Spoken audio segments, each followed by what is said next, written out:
Bismillahirrahmanirrahim. Assalamualaikum warahmatullahi wabarakatuh. Waalaikumsalam warahmatullahi Waalaikumsalam warahmatullahi. Alhamdulillahirabbil alamin wassalatu wassalamu ala Rasulillah sallallahu alaihi wasallam. Terima kasih saya sampaikan kepada teman-teman mahasiswa semua.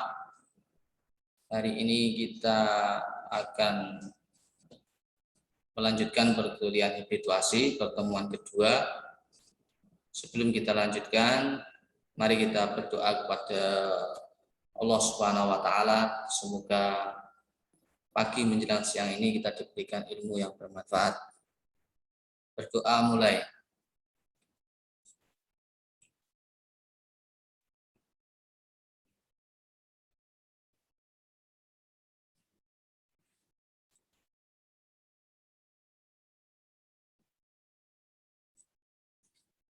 Berdoa selesai.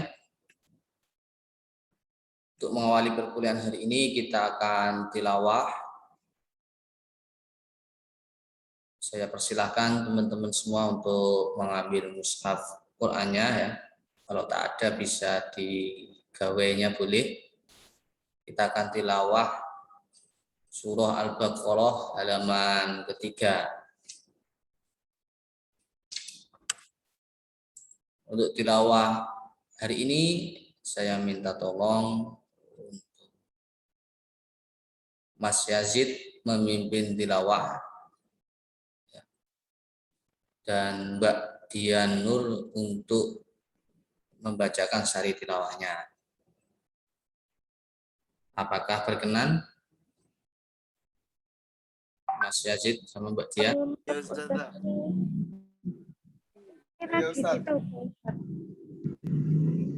Baik. Silakan dapat dimulai Mas Yazid. Al-Baqarah ayat berapa, Ustaz? Halaman ketiga.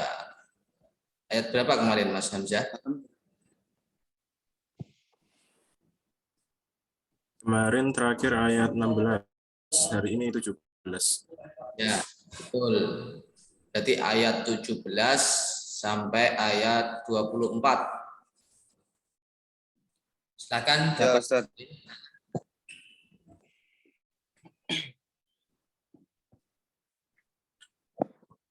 A'udzu billahi minasy syaithanir rajim. Bismillahirrahmanirrahim. مثلهم كمثل الذي استوقد نارا فلما أضاءت ما حوله ذهب الله بنورهم وتركهم في ظلمات لا يبصرون صم بكم عمي فهم لا يرجعون أو كصيب من السماء فيه ظلمات ورعد وبرق يجعلون أصابعهم في آذانهم من الصواعق حذر الموت والله محيط بالكافرين يكاد البرق يخطف أبصارهم كلما أضاء لهم مشوا فيه وإذا أظلم عليهم قاموا ولو شاء الله لذهب بسمعهم وأبصارهم إن الله على كل شيء قدير يا أيها الناس اعبدوا ربكم الذي خلقكم والذين من قبلكم لعلكم تتقون الذي جعل لكم الأرض فراشا والسماء بناء والسماء بناء وأنزل من السماء ماء فأخرج به من الثمرات رزقا لكم فلا تجعلوا لله أندادا وأنتم تعلمون وإن كنتم في ريب مما نزلنا على عبدنا فأتوا بسورة من مثله وادعوا شهداءكم من دون الله إن كنتم صادقين فإن لم تفعلوا ولن تفعلوا فاتقوا النار التي وقودها الناس والحجارة أعدت للكافرين. Terima kasih, Ustaz. Saya persilakan bagian untuk membacakan sari tilawah. Maaf, Ustaz, ini saya lagi jaga fotokopi, lupa nggak bawa mushaf. Oke, baik. Kalau begitu kita ganti ya. Mbak Zahra, apalah bisa? Silakan, Mbak Zahra. Ya,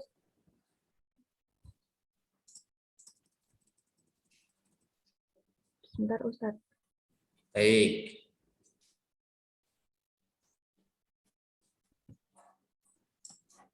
Ayat 17 yang artinya perumpamaan mereka seperti orang-orang yang menyalakan api. Setelah menerangi sekelilingnya, Allah melenyapkan cahaya yang menyinari mereka dan membiarkan mereka dalam kegelapan tidak dapat melihat. 18.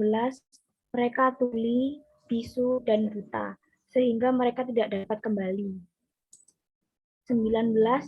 Atau seperti orang yang ditimpa hujan lebat dari langit, yang disertai kegelapan, petir, dan kilat.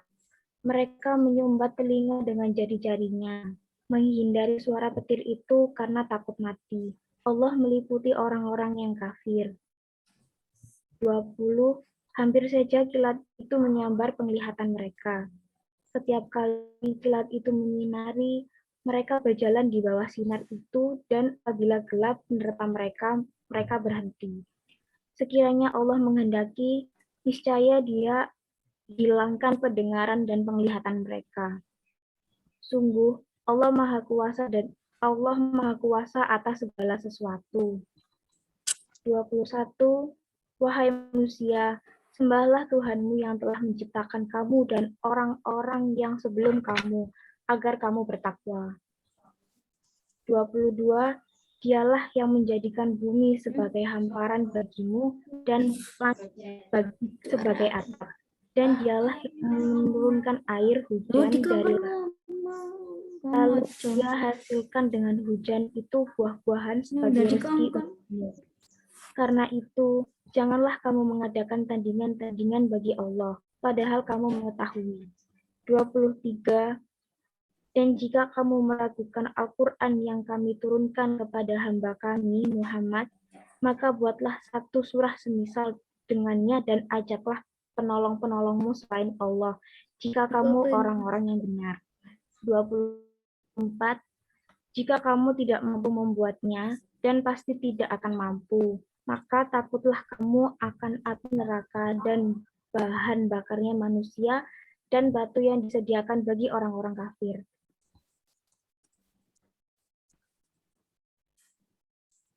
Sudah, Ustaz.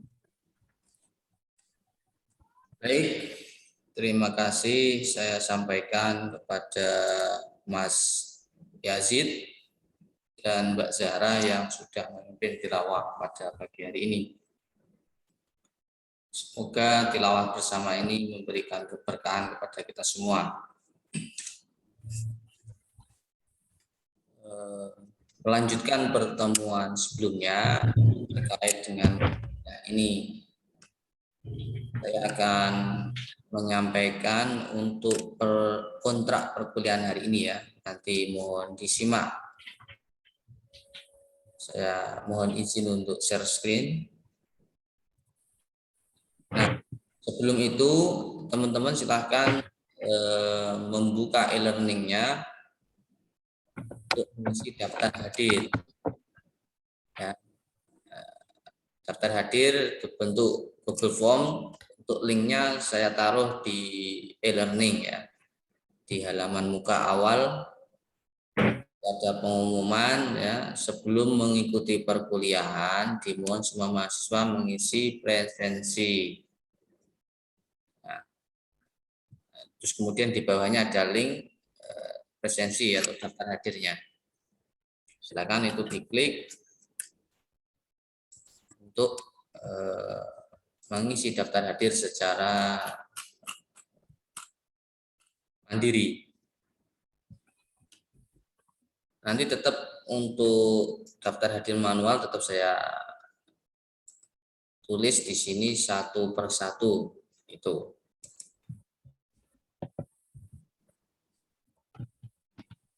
Jika ada kendala boleh disampaikan ya teman-teman semua. Nah, saya akan menyampaikan kontrak perkuliahan hari ini. Saya share.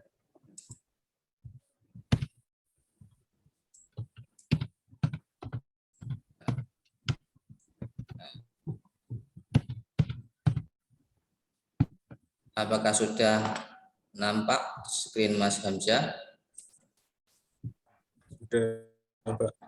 Ustadz, saya izin bertanya juga. Boleh. Yang absennya di LMS mana ini? Belum ketemu. Belum ketemu ya? Presensinya. Di LMS muka awal. Habituasi, Mas. Ada yang sudah ketemu? Muncul di sini habituasi. Oke, saya coba. Yang di My Course. Oke. Nah, ini. Belum.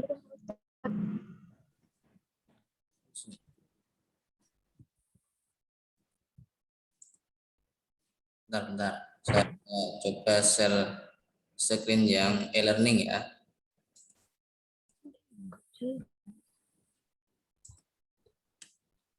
Sudah nampak, Mas Hamzah? Ya, sudah nampak, Ustaz. Nah, di sini kan ada pengumuman nih ya. Nah, Mas silakan masuk di habituasi. Nanti ketemulah muka awal di sini ya. Yakni ada pengumuman ini. Sebelum mengikuti perkuliahan, dimohon semua mahasiswa mengisi presensi berikut. Ini silakan klik. Nah, ini ya. Diklik nanti silakan diisi di situ daftar hadirnya. Silakan dicoba. Ada, Ustaz. Ini, Ustaz, belum bisa enroll, Ustaz. Oh, belum bisa enroll. Ya, belum bisa enroll. Oh, berarti belum masuk ini ya partisipannya mungkin. Lupa mungkin. Oh iya. Jadi oke, saya coba atur lagi ya. Mohon maaf, saya juga lupa.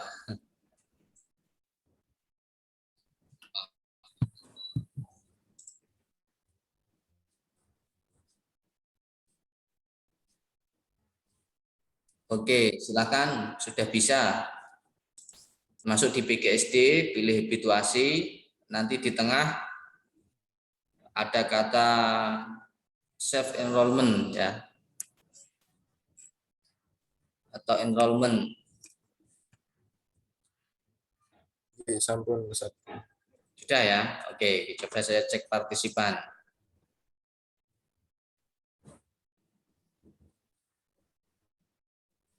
Oke, Mas Hamzah sudah masuk, Mbak Baldatus sudah masuk. Yang lainnya saya tunggu. Punya saya belum masuk, Ustadz. Atas nama siapa? Zahra, Ustadz. Zahra. Nggak muncul habituasi. Habituasi nggak muncul. Masuk di PGSD. Nah, masuk di sini, Mbak. Nah, ini kan masuk di PGSD. Nanti pilih habituasi. Habituasi, klik. Nanti di tengah, yaitu di tengah pojok bawah itu ada enrollment atau enroll. Itu silakan klik.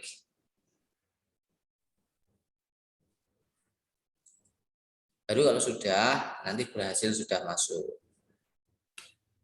Nah, ini sudah masuk. Ini Mas Hamzah, Pak Joni, Mbak Dian, Baldatus, Mas Yazid. Kurang Mbak Zahra ya.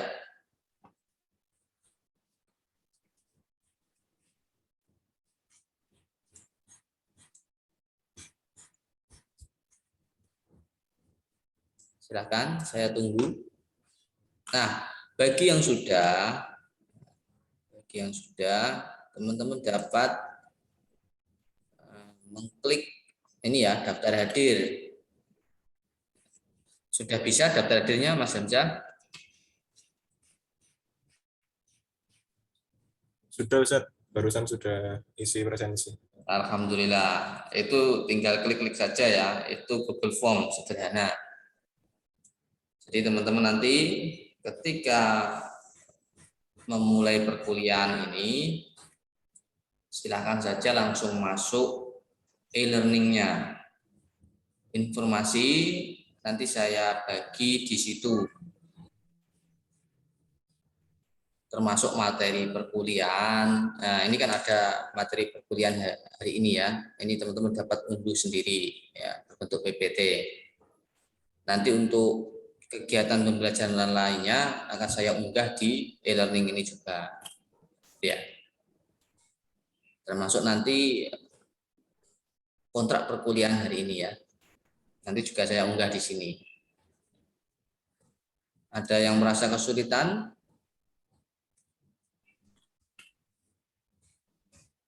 Ini 1, 2, 3, 4, 5, 6. Kurang 2 ya. Kurang 2. Ada kesulitan Mbak Zahra? Kurang siapa ini berarti? Bentar, Ustadz masih mencari. Oke. Baik, sambil mencari nanti bisa dibantu oleh teman-teman ya. Saya akan ganti dengan presentasi untuk kontrak perkuliahan hari ini.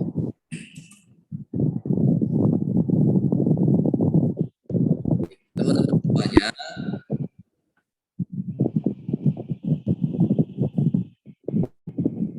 hari ini kita akan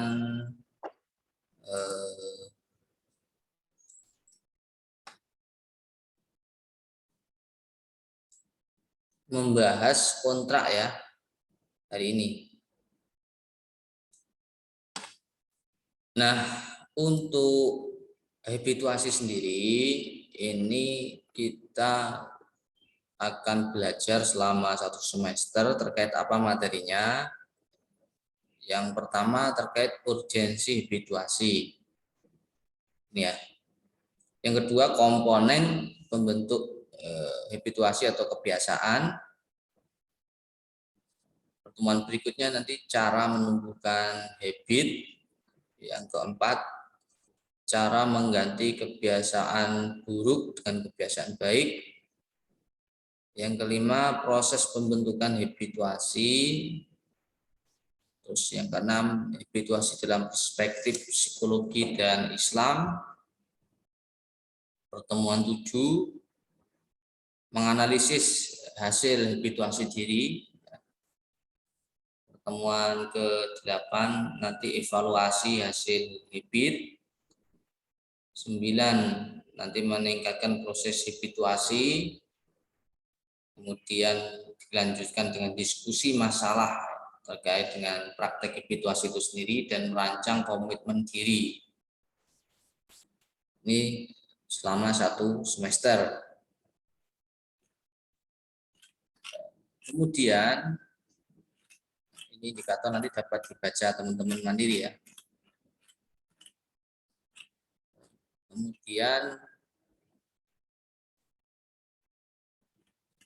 tugas-tugas. Nah, tugas-tugas atau aspek penilaian dalam mata kuliah ini ada beberapa. Yang pertama adalah produk ya. Kalau dulu itu mata kuliah yang sama ditempuh oleh kakak angkatan kalian itu membuat buku. Ya, namun untuk hari ini kita membuat karya tulis ya yang dipublikasikan. Intinya bisa cerita motivasi diri atau opini atau mungkin membuat pokoknya inspirasi untuk orang lain ya untuk menerapkan kebiasaan baik.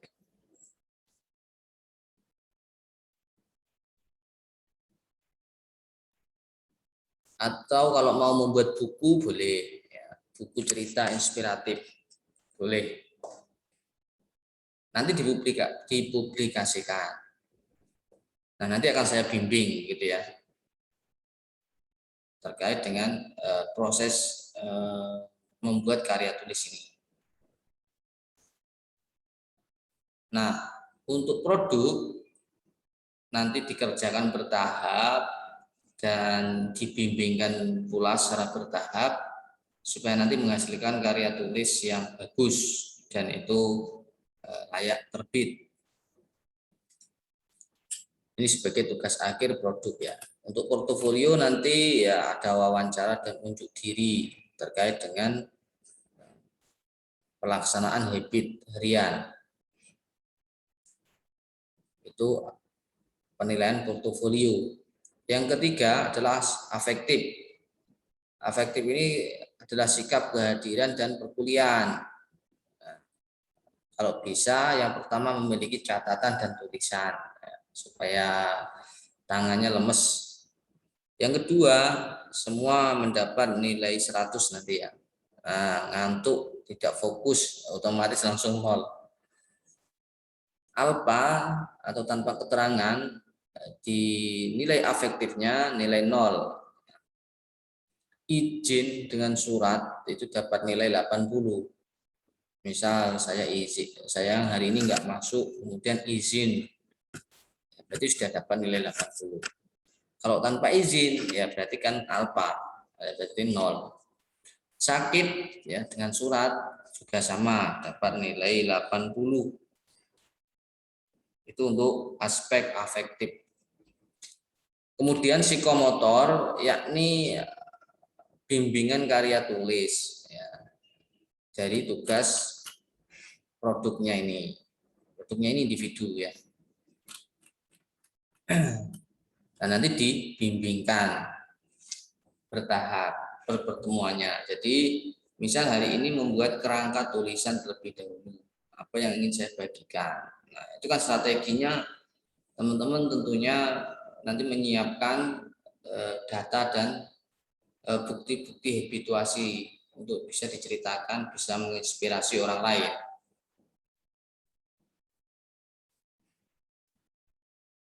Namun apabila kesulitan ya nanti dapat ditanyakan ya, dapat ditanyakan supaya alur penulisan ini jelas sehingga isinya pun juga terstruktur ya, tidak acak-acakan gitu.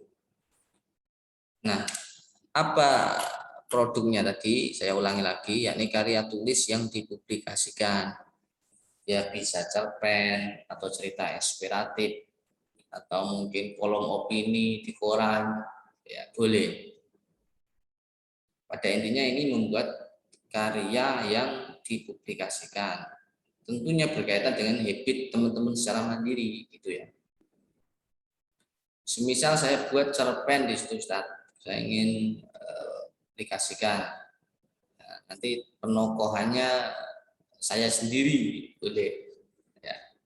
Tapi diganti dengan nama samaran, bukan nama asli, boleh supaya mudah.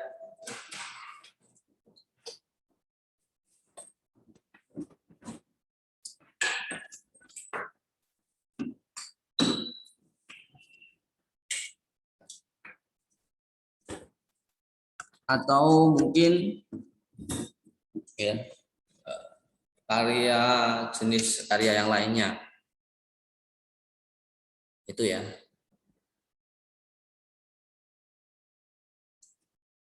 Mau dibuat novel boleh, mau dibuat buku inspiratif ya. Kalau dulu itu tuh buku ya, tapi ini pilihan buku saya ini. Dulu malah membuat 100 lembar ya. Tapi untuk saat ini enggak ya. Bisa saya buat cerpen saja yang 3 lembar boleh ya, asal pokoknya dipublikasikan. Atau mungkin cerita inspiratif 1 halaman saja, tapi dipublikasikan di koran, boleh. Kalau sudah dipublikasikan, berarti nanti nilainya langsung 100 ya untuk produk. Nah, ini kemudian bobot-bobotnya ya. Bobot produk atau karya tulis tadi yang dipublikasikan ini bobotnya paling besar. Ya, yakni 25%. Sedangkan psikomotor membimbingkan itu juga nilai besar ya, 20%. Nah, terus untuk UTS 10%, UAS 20%, dan portofolio 5%. Jadi strateginya teman-teman untuk dapat A berarti adalah produk ini, gitu ya, prioritas tugas produk. Untuk yang lainnya juga tetap dikejar, tetapi poin yang sangat besar di aspek produk. Nah, ini adalah konversi nilainya ya. A itu bobotnya ya 4. 8 kalau dikonversikan angka 0 sampai 100, 86 sampai 100. Amin itu 3,5, berarti 81 sampai 85. E 0 sampai 50.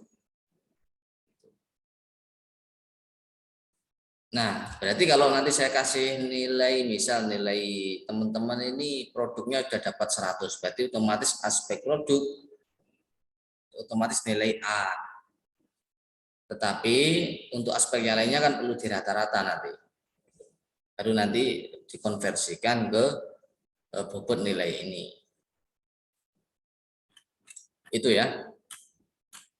Ada pertanyaan? Saya persilakan.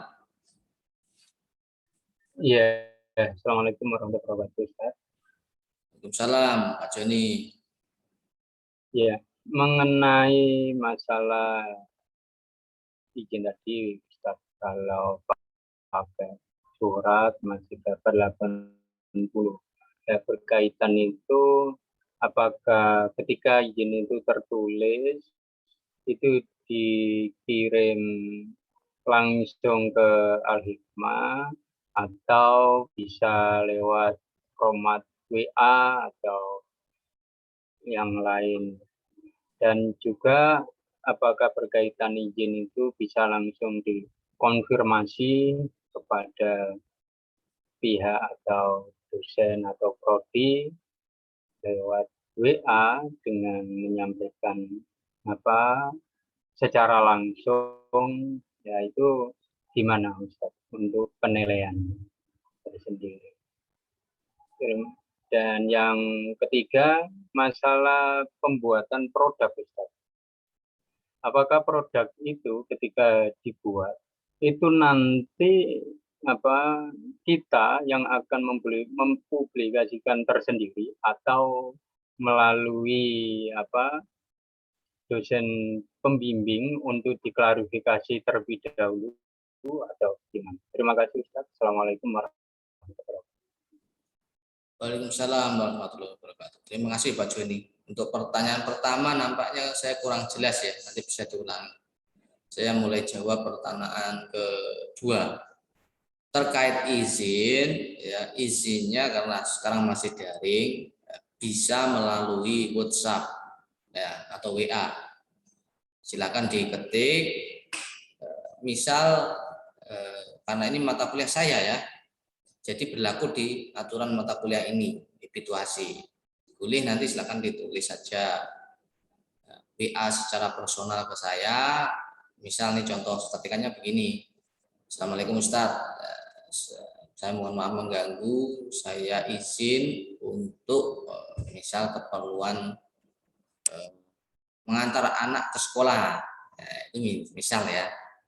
Atau mungkin ada keperluan lainnya disampaikan keperluannya. Gitu. Itu sudah cukup. Jadi tidak perlu mengirim surat fisik ke kampus. Itu untuk mata kuliah habituasi. Kalau untuk mata kuliah yang lain bagaimana? Ya berarti sesuai aturan dari dosen masing-masing. Ya, aturan ini hanya berlaku untuk mata kuliah ini. Berarti ngirim izin melalui WhatsApp sudah dianggap izin dan berhak mendapat nilai 80. Kalau tanpa keterangan kemudian alfa ya, otomatis dianggap alfa karena tanpa keterangan ya. Ya otomatis nilai afektif di pertemuan itu dia 0. Sakit kemudian memberitahu atau izin melalui WhatsApp otomatis mendapat nilai 80. Sakit tapi tidak izin misal melalui WhatsApp ya dianggap alfa, berarti 0 di pertemuan tersebut. Kemudian pertanyaan ketiga, untuk membuat karya tulis yang dipublikasikan, apakah dipublikasikan oleh dosen pengampu ataukah dipublikasikan oleh mahasiswa secara mandiri? Jawabannya adalah karya tulis yang sudah dibuat itu dipublikasikan secara mandiri. Jadi sekarang sudah mulai dapat dipersiapkan target penerbit yang mau dijadikan sasaran penerbitan artikel atau karya tulisnya. Ya. Misal nih, saya sudah membuat artikel, berarti saya hari ini mencari penerbit. Misal saya coba kirim di koran Jawa Pos atau koran Surya, boleh. Saya coba kirim di majalah YDSF, boleh. Saya coba kirim di majalah NU, boleh. Saya coba kirim di majalah Muhammadiyah, boleh.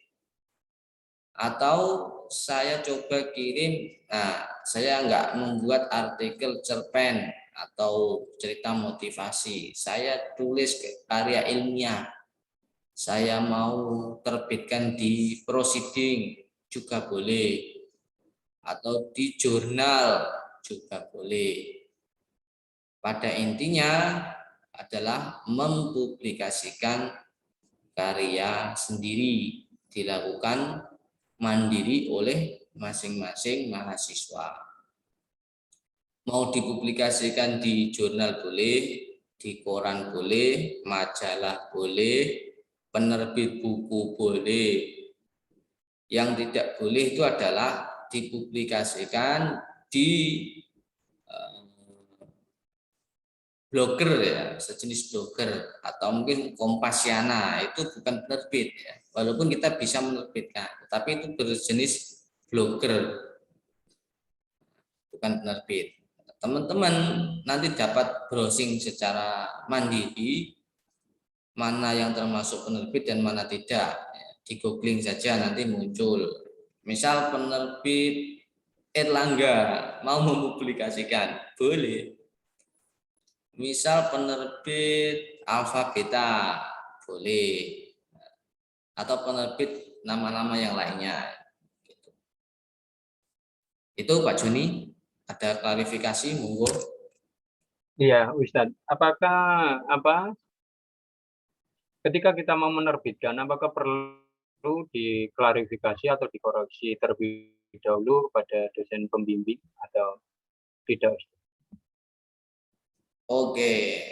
Nah, misal saya sudah punya karya tentang cerita habit saya sendiri, ya. Saya langsung terbitkan tanpa bimbingan terlebih dahulu ke dosen. Boleh.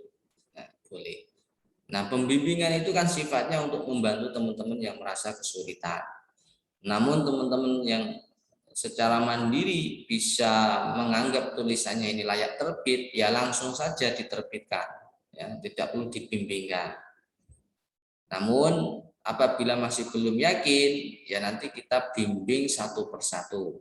Ya, misal kalimatnya kurang tepat, misal tulisannya tanda bacanya ada yang salah, kita betulkan. Misal kalimatnya terlalu panjang, setiap inti kalimat ya, terlalu banyak, misal seperti itu. Intinya boleh Pak Juni. Ada lagi? Ya, terima kasih banyak. Sama-sama. Teman-teman yang lainnya juga boleh bertanya ya terkait dengan kontrak perkuliahan tadi. Silahkan. Kalau nggak ada yang bertanya, berarti saya anggap semua sudah jelas. Sebentar, Ustaz. Oh, ini ada Mbak Dian. Kita gantian Pak Joni ya, Mbak Dian. Ya, Nanti kalau sudah, saya kembalikan ke Pak Joni lagi.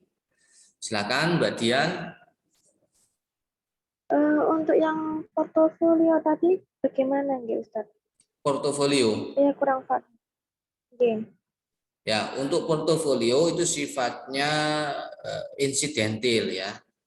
Artinya nanti pasti akan saya kasih tahu kalau portofolio itu mau dilaksanakan. Misal ya, pekan depan kita akan wawancara ya bergantian gitu. Misal begitu portofolionya. Jadi nanti pasti saya beritahu sebelumnya ya. Nah, apakah nanti bentuknya tes, isi tes atau wawancara atau studi lapangan ya nanti menyusul. Pada intinya yang penting ada nilai portofolio gitu. Jadi tidak dadaan, nggak dikasih tahu tiba-tiba hari ini portofolio, tidak ya. Nanti satu pekan sebelumnya saya kasih tahu. Pekan depan kita akan wawancara. Nah, jadi silakan dipersiapkan jawaban dari teman-teman terkait nanti hubungannya dengan wawancara tersebut. Itu Mbak Dian. Ada lagi? Siap Ustaz, terima kasih atas jawabannya. Sama-sama. Saya kembalikan ke Pak Joni tadi mau bertanya, silakan.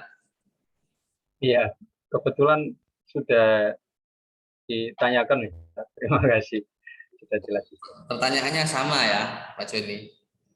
Iya, benar. Oke, berarti sefrekuensi. Terima kasih. Ada lagi yang ingin ditanyakan atau belum jelas, teman-teman yang lain?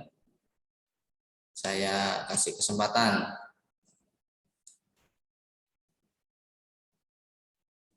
Oke, tidak ada ya. Saya cek terlebih dahulu apakah sudah masuk e-learning semua ya.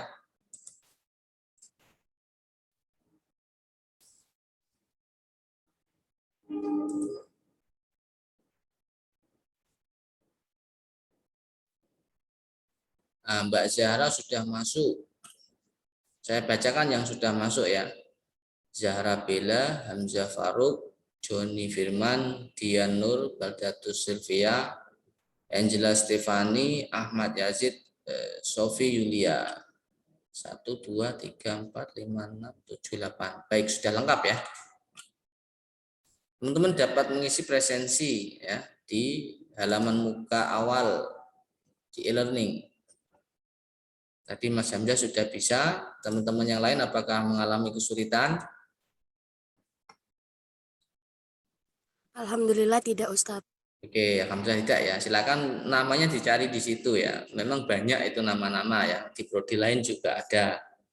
Jadi silakan di scroll ke bawah ke atas ya, untuk mencari namanya. Kita akan memasuki materi pertama ya hari ini. Kita akan berdiskusi dan belajar bersama untuk pertemuan pertama. Untuk kontrak tadi sudah saya sampaikan, teman-teman dapat merencanakan bagaimana nanti di kuliah ini saya dapat nilai 100. Ya. Kuncinya adalah memahami tugas dari mata kuliah ini. Ya. Misalnya ya, kan ada komponen proyek atau produk, ada afektif, ada psikomotor, ada portofolio.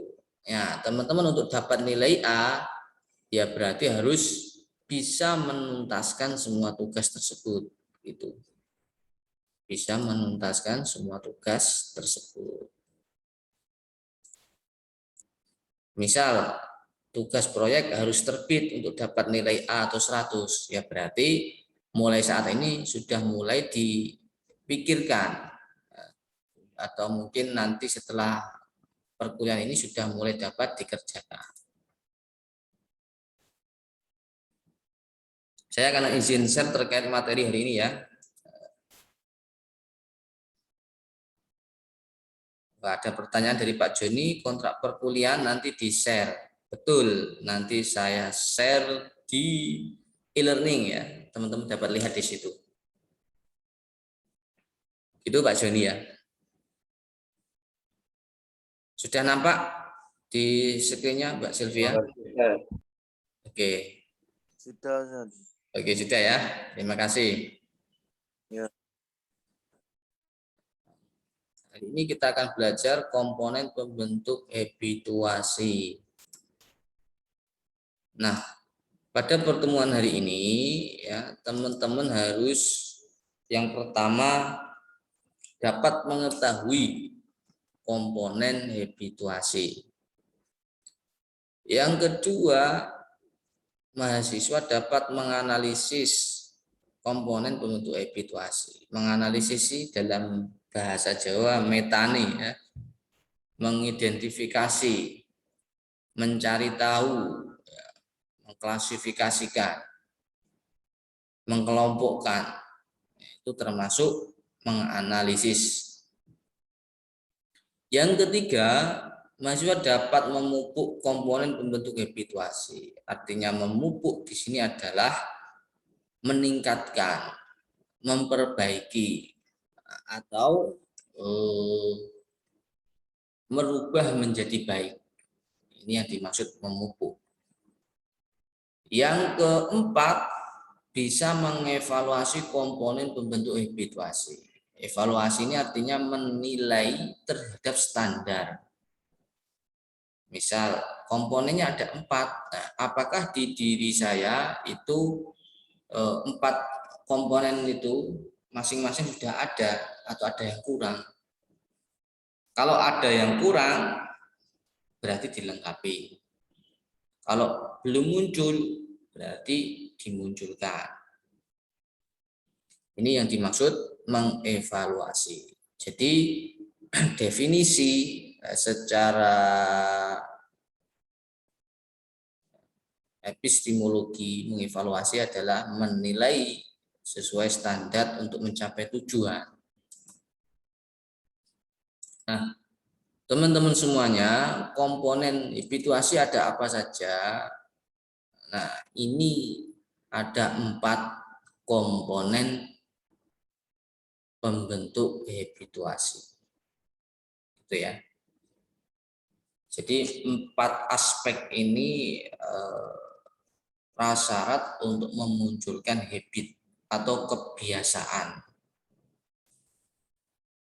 Nah, apa motivasi kita menjalankan habit atau kebiasaan? Terus apa tujuannya kita ini kok habit ini menjadi mata kuliah tersendiri gitu ya. Nah, supaya teman-teman lebih mantap dalam menjalani ini, ya, teman-teman perlu merefleksikan atau mengilustrasikan bahwa nanti teman-teman semua akan menjadi guru akan menjadi calon guru, sehingga guru yang tidak lain menjadi model atau teladan atau role model bagi para siswa-siswanya, maka seorang guru harus memiliki habit atau kebiasaan.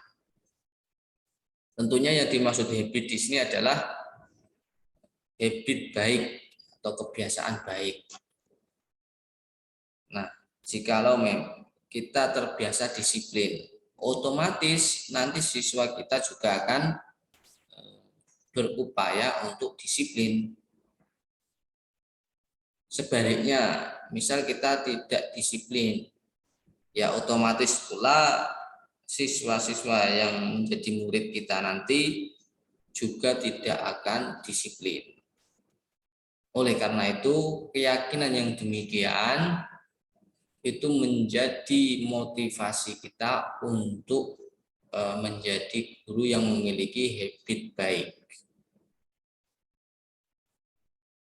Nah, silakan teman-teman dapat menilai ya diri sendiri, apakah saat ini saya memiliki habit baik atau belum. Nah, tentunya yang bisa menjawab ini adalah teman-teman sendiri. Saat ini kebiasaan saya rebahan, misalnya, berarti itu kan kebiasaan kurang baik. Ya harus dihilangkan atau dirubah menjadi kebiasaan baik. Tidak lagi rebahan tapi produktif.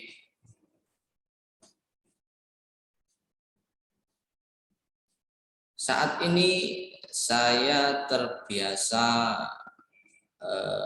rapi. Berarti ya dipertahankan kerapiannya. Saat ini saya sudah merasa disiplin hadir tepat waktu. Berarti ya itu dipertahankan. Karena habit itu adalah kebiasaan yang diulang-ulang, ya berarti kuncinya ya dilakukan terus-menerus.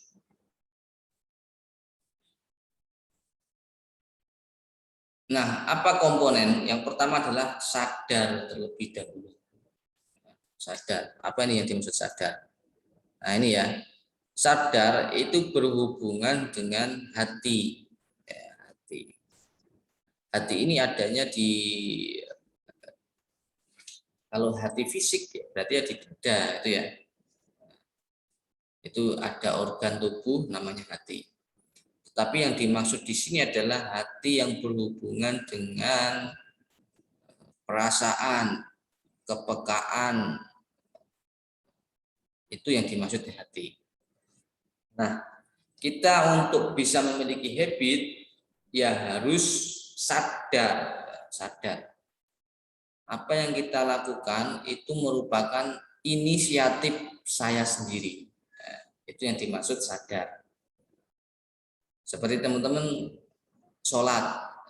Kalau teman-teman sudah sadar, tak perlu diingatkan pun akan melakukan sholat secara sendiri. Tapi bagi yang belum sadar, kalau enggak diingatkan orang lain, dia tidak akan melakukan. Seperti anak kelas 1 SD ya, dia belum memiliki habit sholat. Nah, dia sholatnya kalau sudah diingatkan oleh orang tuanya.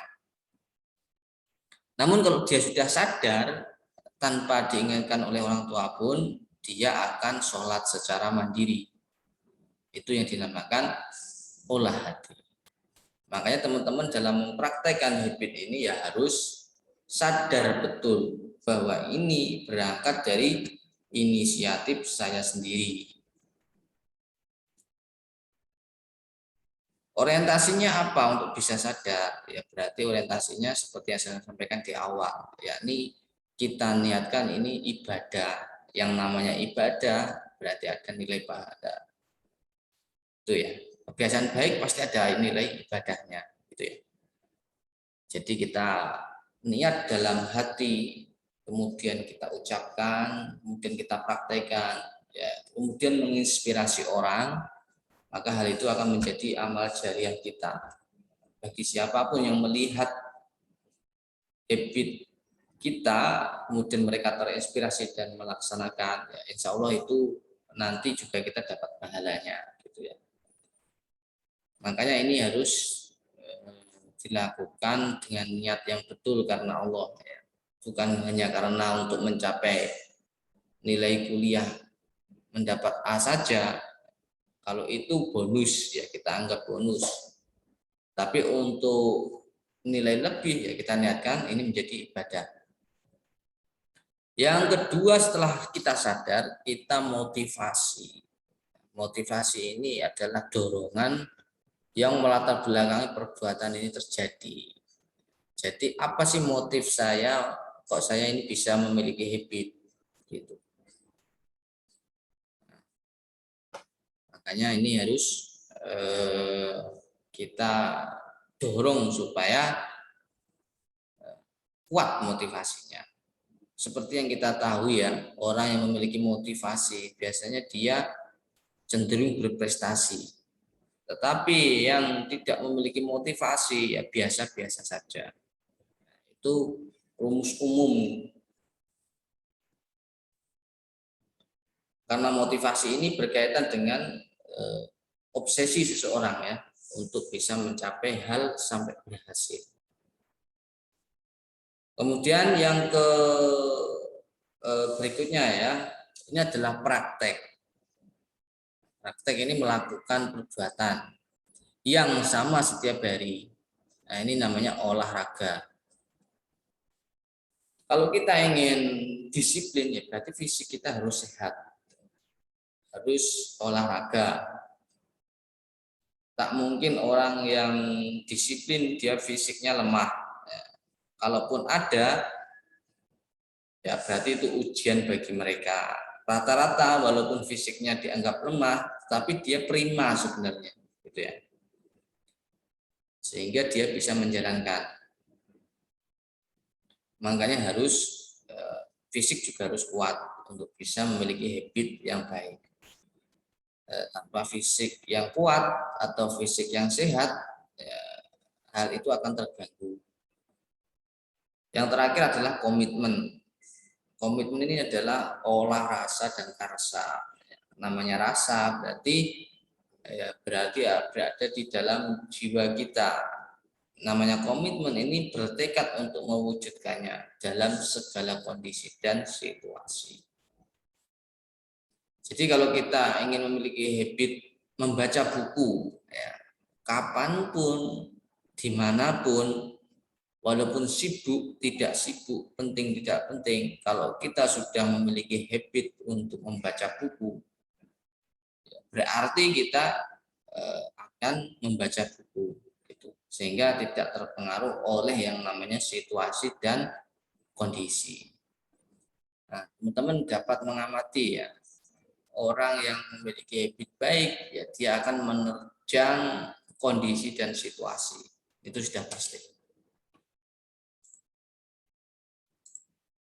Nah, apa komponen kesadaran? Yakni harus penginderaan terlebih dahulu. Ya, apa sih makna disiplin? Ya harus diketahui. Oh, disiplin itu hadir sesuai waktu. Kemudian paham, kalau waktunya jam 7, berarti ya waktunya jam 7 masuk. Kurang dari jam 7, ya itu bagus. Yang tidak bagus adalah lebih dari jam 7. Nah, itu dinamakan tidak disiplin. Oh, berarti definisi disiplin berarti adalah hadir tepat waktu secara konsisten. Ini adalah komponen dari kesadaran. Nah, karena sadar ini dimulai dari rasa ingin tahu, maka dia akan ingat, oh iya, saya sadar bahwa saya memiliki kebiasaan membaca buku, misalnya. Nah, kesadaran ini bersifat hierarki ya. Jadi dari indera kita lihat tahu, kemudian kita rasakan paham, kemudian kita menjadi mengerti. Maka dapat disimpulkan di sini melakukan sesuatu berarti ingat apa yang dilakukannya, bukan suatu kebetulan atau paksaan. Jadi kalau teman-teman masih merasa terpaksa, ya berarti itu belum sadar. Teman-teman di rumah memiliki kewajiban membantu orang tua menyapu, tetapi masih berat hati, berarti dia belum sadar. Tetapi kalau sudah inisiatif sendiri, tanpa diperintah oleh ibu, kemudian bergegas melaksanakan membersihkan tadi, ya berarti dia sudah sadar. Nah, berarti indikator sadar di sini adalah ada tidaknya paksaan, tekanan, pengaruh dari luar. Kalau kita masih merasa tertekan, ya berarti kita belum sadar. Kalau kita masih merasa berat, ya berarti ya belum sadar, ya karena masih dipengaruhi oleh faktor keberatan tadi.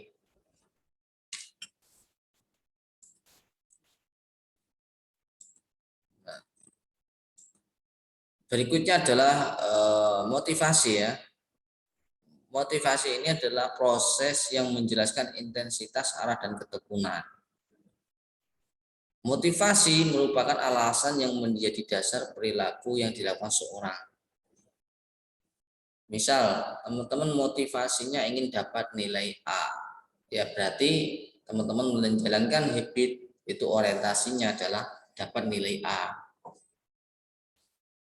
Kalau sudah tercapai nilai A, ya berarti sudah mentok atau cukup, sudah selesai. Tetapi kalau motivasinya adalah beribadah kepada Allah Subhanahu wa taala, ya ini belum selesai. Walaupun saya sudah mendapat A, tetap saya akan lakukan habit ini. Itu ya karena tujuannya adalah untuk menginspirasi orang lain lebih baik gitu. Nah, 3 elemen pokok ini yakni intensitas. Maksudnya apa? Ini seberapa giat kita berusaha. Tanpa tujuan yang jelas, intensitas tidak akan menghasilkan keberhasilan atau prestasi yang memuaskan. Makanya kalau kita ingin benar-benar berhasil, ya kita harus persisten atau berusaha sampai benar-benar berhasil, gitu ya. Misal nih, saya ingin memiliki habit membaca buku 1 hari 1 halaman. Ya berarti ya kita harus berusaha sampai 1 hari 1 halaman terpenuhi. Gitu ya. Gagal hari kedua enggak membaca. Kita perbaiki lagi. Hari ketiga berhasil membaca 1 halaman. Keempat, kita sadar lagi, baca lagi gitu. Sampai hal itu menjadi kebiasaan. Apabila kita tidak melakukannya, hal itu akan memberikan rasa aneh pada diri kita. Misal nih, teman-teman kan sudah sholat. Sholat ini kan sudah menjadi kebiasaan. Coba teman-teman lalai sedikit, ya, misal tidak sholat, pasti merasa bersalah, merasa berdosa. Nah itu yang dimaksud adalah efek tidak enak tadi. Karena sudah menjadi kebiasaan. Kebiasaan artinya sudah menjadi kebutuhan. Dan yang terakhir adalah ketekunan, kemampuan seberapa kuat seorang untuk bertahan, tekun, yakni melakukan secara konsisten dan terus menerus. Misal saya bertekad untuk dapat nilai A, ya saya bertahan bagaimanapun caranya. Saya bisa menuntaskan nilai atau memenuhi tugas-tugas dalam mata kuliah ini untuk dapat nilai A. Bertahan, nggak punya kuota, pinjam uang, beli kuota misalnya. Nggak punya uang, pergi ke teman, minta wifi dari teman kita, boleh. Uangnya sedikit, pergi ke warung kopi yang ada wifi-nya, boleh. Jadi sampai benar-benar berhasil, sampai tidak ada kata alasan bagi teman-teman, gitu ya. Misal kita harus nilai saya harus A di semester pertama, ya berarti tujuan utamanya adalah nilai A itu, makanya harus tekun, bertahan, berusaha terus sampai berhasil. Hari ini gagal, besok coba lagi, besok coba lagi, sampai benar-benar berhasil.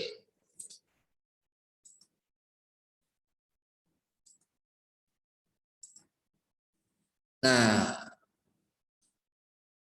yang berikutnya adalah praktek ya. Praktek ini melakukan kegiatan dari program habituasi. Praktek ini melakukan ya, bukan diteorikan, bukan dibicarakan atau didiskusikan. Misal, habit membaca buku 1 hari 1 halaman tadi, yaitu dilakukan, dipraktekkan, bukan diceritakan. Cerita boleh ya, jika sudah dilakukan. Yang tidak boleh cerita terlebih dahulu tapi belum melakukan. Nah, itu berarti namanya diteorikan atau dikonsepkan.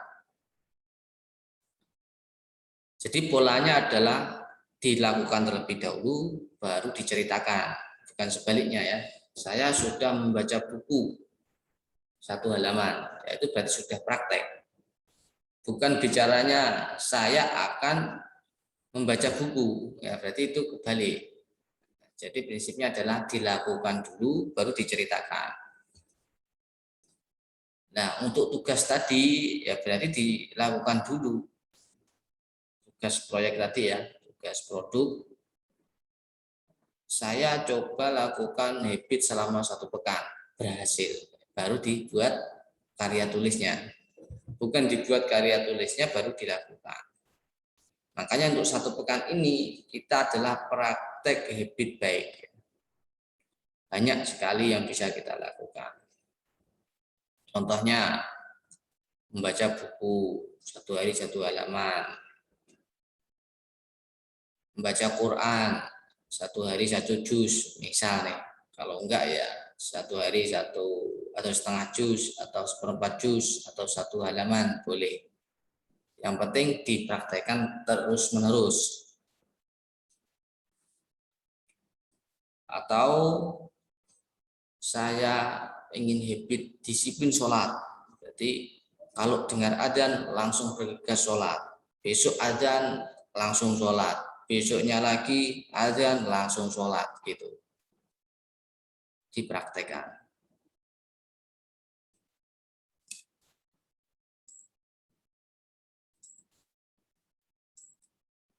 Nah, kemudian yang terakhir adalah komitmen. Nah, komitmen ini merupakan keterikatan untuk melakukan sesuatu. Kalau teman-teman sudah komitmen untuk sholat di awal waktu, ya berarti teman-teman ini sudah terikat dengan sholat di awal waktu. Tetapi kalau belum terikat atau belum memiliki komitmen, berarti ya merasa ya nggak ada masalah walaupun sholat di tengah waktu, di akhir waktu sama saja. Yang namanya komitmen itu mengikat diri kita terhadap aspek yang ingin kita biasakan. Misal saya pokoknya 1 hari sebelum tidur baca Quran, ya berarti dia sudah terikat dengan baca Qurannya.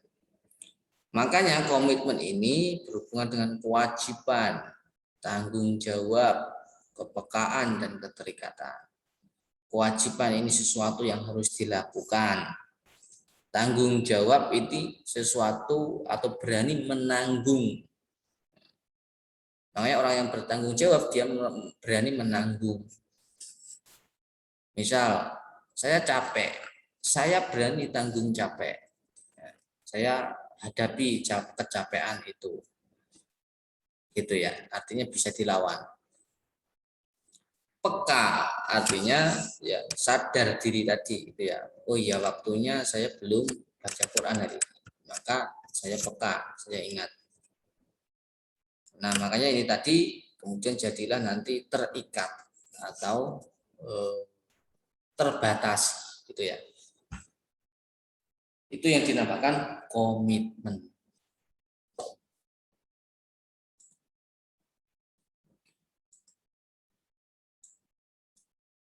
Nah, habis materinya. Ada pertanyaan? Saya buka. Silakan. Assalamualaikum Ustadz. Waalaikumsalam. Silakan Mbak Sofi. Saya mau bertanya mengenai keterikatan itu kan katanya terbatas. Dalam terbatas ini maksudnya apa ya Ustadz? Terima kasih. Bukan terbatas ya, tetapi dibatasi Mbak Sofi. Maksudnya Dibatasi. satu hari saya harus tilawah ya, atau misalnya satu hari saya harus sholat di awal waktu. Ya berarti batasnya ya azan itu tadi ya, azan langsung bergegas wudhu sholat, itu batasnya. Nah kalau dia belum memiliki batasan, ya berarti dia belum memiliki komitmen. Ya, itu yang dimaksud dibatasi tadi ya, bukan terbatas ya, tapi dibatasi. Nah kita memiliki kebiasaan pasti dibatasi oleh waktu ya, kita dibatasi oleh yang namanya kemampuan atau mungkin rasa malas diri kita gitu. Misal saya akan membaca buku satu hari satu halaman. Ya maka batasnya adalah di hari itu. Hari itu tidak membaca buku, ya berarti di luar batas. Nah, gitu. Kalau sudah di luar batas, ya berarti tidak dibatasi lagi. Artinya ya tidak menjadi komitmen lagi. Gitu ya. Makanya itu kembali ke tidak komitmen. Ya kalau masih proses seperti itu, ya berarti itu masih tahap berjuang. Walaupun setiap hari untuk mencapai membaca satu hari satu halaman, ya butuh berjuang, gitu ya. Berjuangnya apa? Ya merasa melawan rasa malas, melawan ajakan teman yang tidak bermanfaat, ya. Melawan rebahan, melawan nonton drakor. Itu kan harus dilawan semua ya. Siapa yang bisa mengalahkan? Ya diri kita sendiri. Ya diri kita sendiri, bukan ayah, bukan ibu, bukan adik, ya kita sendiri. Orang lain tidak bisa gitu ya. Makanya ada hadis ya terkait dengan ini, bahwa setelah perang besar ya, Nabi pernah mengatakan ada perang yang lebih besar, yakni perang melawan diri sendiri. Gitu. Makanya ketika kita bisa mengalahkan diri kita sendiri, ya kita dianggap orang pemenang. Definisinya bukan orang yang menang, ini adalah orang yang bisa bertengkar dengan temannya sehingga temannya ini kalah, atau lari cepat-cepatan, saya lebih cepat, dia kalah, saya menang. Tidak. Tapi definisinya adalah melawan diri kita sendiri dari ya, rasa malas, rebahan, atau mungkin yang lainnya yang itu menjadi titik kelemahan kita hari ini. Jadi ini ya berat ya, namanya juga praktek, bukan mata kuliah yang bersifat konsep. Kalau konsep mudah, matematika itu mudah. Misal 2 tambah 2, ya konsepnya ya berarti ya angka 2 ditambah angka 2, berarti hasilnya adalah angka 4. Bilangan 24 ditambah bilangan 21 ya, berarti ya hasilnya adalah bilangan 45. Itu sudah konsep mati. Itu adanya kan di konsep, di akal kita, dalam menyampaikan konsep. Tetapi apakah bisa ya kita ini mewujudkan ya 24 ini bentuknya hari praktek, kemudian 24 lagi hari praktek. Ya, itu tidak bisa. Karena ini berhubungan dengan praktek. Gitu Mbak Sofi. Ya, terima kasih Ustadz. Sama-sama. Ada lagi?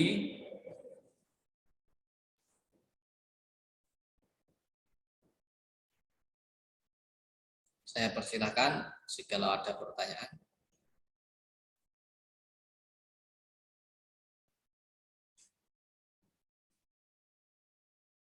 Cukup? Jika cukup, ya kita coba simpulkan bersama ya, teman-teman. Apa yang kita dapatkan hari ini, ya, silakan yang mau berpendapat bergantian.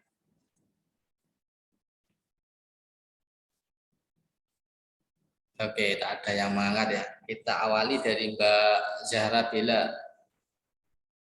Apa yang Mbak? Oh, Pak Joni dulu. Berarti silakan Pak Joni. Apa yang bisa kita simpulkan untuk materi hari ini? Apa itu? Ya Ustaz, dari materi tersebut saya menyimpulkan bahwa adanya kesadaran dalam diri sendiri untuk menjadi lebih baik, untuk menyadari kebiasaan-kebiasaan yang lebih bermutu dan bermotivasi tinggi. Dari materi ini banyak sekali yang bisa dipetik sebagai motivasi, apalagi kita sebagai guru dan pribadi yang harus menjadi contoh ke depannya. Ya, di sini bisa banyak sekali yang harus dibenahi, yang awalnya yang mulai dari kesadaran diri, kedisiplinan, motivasi, komitmen, yang semuanya berkaitan, yaitu yang paling banyak ya, di sini komitmennya itu yang sering terlewatkan. Tapi di sini bisa diambil hikmahnya, kalau ada satu tekad atau komit pasti semua ada jalan. Kadang yang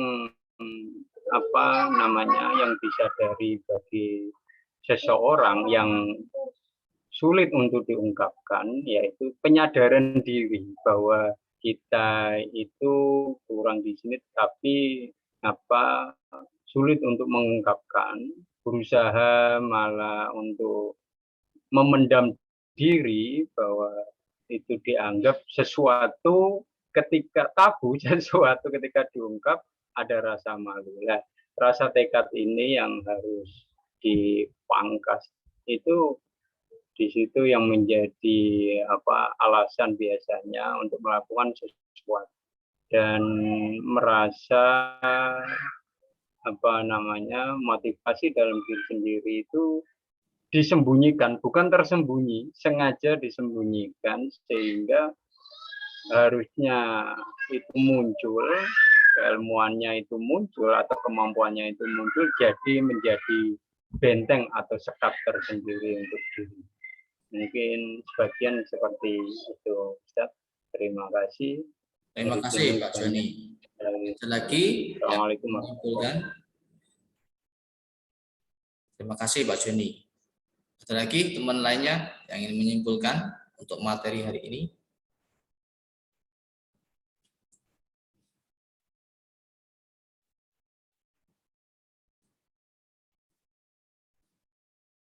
Oke, nggak ada ya. Terima kasih sudah disimpulkan oleh Pak Joni. Nah, teman-teman semuanya, mari kita refleksikan diri kita ya. Apakah hari ini itu kita sudah mempunyai aspek-aspek tadi? Jika belum, teman-teman dapat rasakan sendiri, ya. Dapat melihat dirinya masing-masing. Jika belum ada ya kita adakan. Gitu.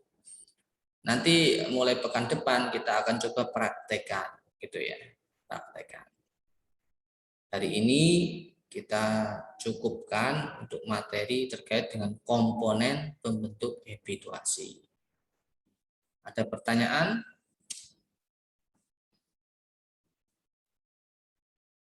Oke. Oh, iya Ustaz. Oh, Iya, Mbak, dilanjut dulu. Mbak Dian atau Pak Joni? Pak Joni, Ustadz. Oh, Pak Joni. Silakan Pak Joni kalau ada pertanyaan sebelum kita tutup.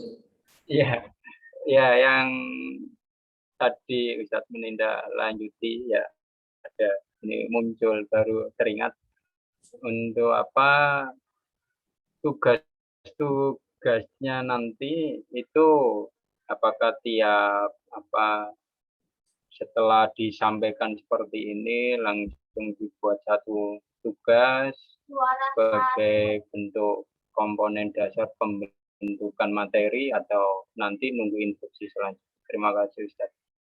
Oke. Dapat dilakukan mulai saat ini ya Pak Joni. Misal saya ingin memiliki habituasi baca buku 1 hari 1 halaman. Itu kan juga tentunya berat bagi yang belum memiliki kebiasaan ya. Sudah bisa dilakukan. Jadi tidak perlu menunggu. Nah, untuk proyek tadi kan perintahnya praktek dulu baru diceritakan gitu ya, untuk mencapai tugas karya tulis tadi. Ya coba kita praktekkan 1 pekan ini. Nggak usah banyak-banyak ya. Ya kita targetkan 1 aja, coba kita habituasi sholat tepat waktu, baca Quran, atau mungkin ya habit lainnya lah ya yang merasa itu kurang. Misal saya terbiasa bicara kotor, misal ya. Oke, saya akan ganti menjadi bicara baik saja. Berarti itu yang ingin kita rubah selama 1 pekan. Coba kita biasakan. Oh, saya teringat mau bicara kotor, oh saya tahan. Besoknya lagi saya tahan. Sehingga sudah menjadi kebiasaan berbicara yang baik-baik saja. Misal demikian. Gitu Pak Joni ya. Ada lagi Mbak Dian? Silakan. Nggak jadi, Ustadz. Nggak jadi. Kenapa? Bapak, sudah. Oke, baik.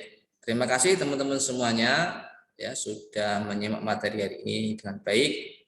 Untuk pertemuan depan informasi akan saya bagikan di e-learning ya. Kemudian teman-teman sudah dapat memulai praktek habituasi masing-masing ya. Ya, silakan dipilih 1 saja. Kemudian nanti dapat diceritakan di pertemuan selanjutnya gitu ya. Apakah sudah praktek kemudian merasa nyaman, atau praktek tapi masih belum nyaman gitu ya, atau terkait dengan komponen-komponen tadi. Itu saja yang dapat saya sampaikan. Barangkali nanti ada mata kuliah lainnya, kita cukupkan.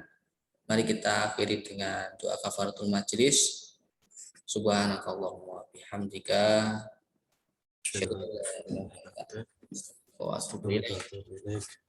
Sekali lagi terima kasih dan mohon maaf saya tutup.